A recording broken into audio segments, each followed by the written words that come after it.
Hello, my name is Randy Rolfe, and I'm president of the Institute for Creative Solutions, which I founded in 1985. Today is my 208th recording on vibrant health through natural living. And I want to make a correction here because my YouTube channel says that this is actually 2005. So there must have been a couple that were no good or got lost. So I'm going to change the numbering and call this 2005. So please don't get confused. If you are looking for an earlier one, just look a few behind, before or after, to see if you've missed one of a particular topic you're searching for. Today I want to talk about the complex issue of vegetarianism and veganism and omnivores.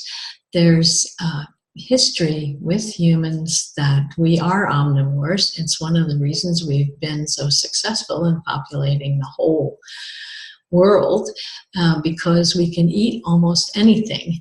And as you've heard many times in these sessions, the challenge is that we're refining, concentrating, and fabricating foods that our bodies don't recognize.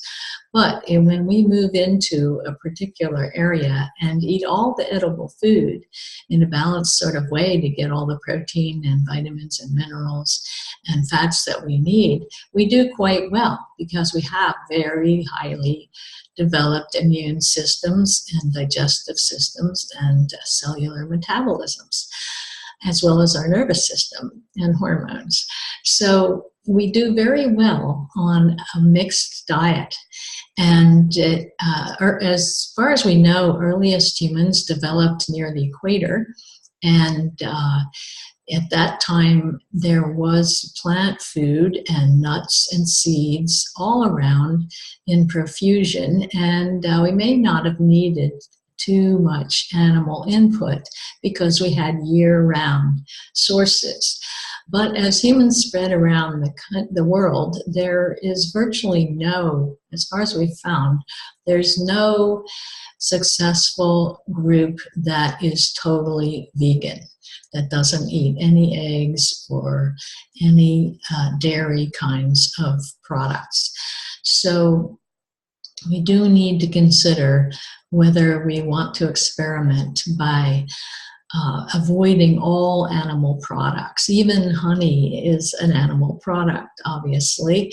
And so we need to think about that. But even more important in the modern society is that the ethical causes for choosing vegan or vegetarian are very, very persuasive because of the way we raise our animals. And the truth is that you can get healthy animals that are humanely raised today if you search them out. And of course, factory farming is deplorable. Mistreated animals, stressed animals, unhealthy animals, they cannot really support our health well in any case. So vegetarian makes sense if you know that your chickens are being treated well and your cows are being treated well and you don't want to be slaughtering animals to eat them. The vegetarian, at least with the lacto-ovo included, it can be balanced. But what you miss if you really avoid all animal products can really affect your health. It's hard to get all the B vitamins in balance. There are a number of amino acids that are very hard to get from plant foods. And many of the soluble vitamins do not come in much of a reliable way from plant foods, particularly of course, the essential fatty acids as far as fats, but as far as vitamins that need to be in those fats to be properly absorbed into the body, A and D in particular are critical for health in the humans. So it's important to really learn about vegetarianism if you're choosing that form. Many of us think of some Chinese patterns or Indian patterns as being basically vegetarian, or even vegan. But as I said, science has not been able to find a purely vegan society that doesn't have some serious health consequences. So if you're choosing to avoid animals for ethical reasons, you're going to really need to learn how to balance your diet and be sure that you're searching for whole foods, because so many of the fractured foods that we consume today from commercial sources are devoid of their vitamins and many of their minerals, and the healthy fats and the proteins may be denatured.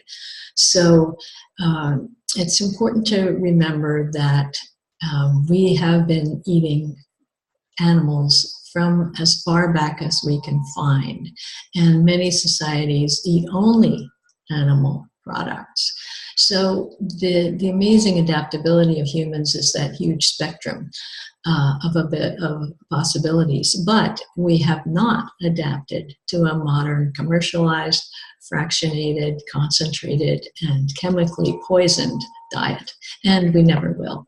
So for individual health, for family health, and for society health, we need to look at the full range of edible foods from good, healthy, sustainable, humane sources. So that's it for today.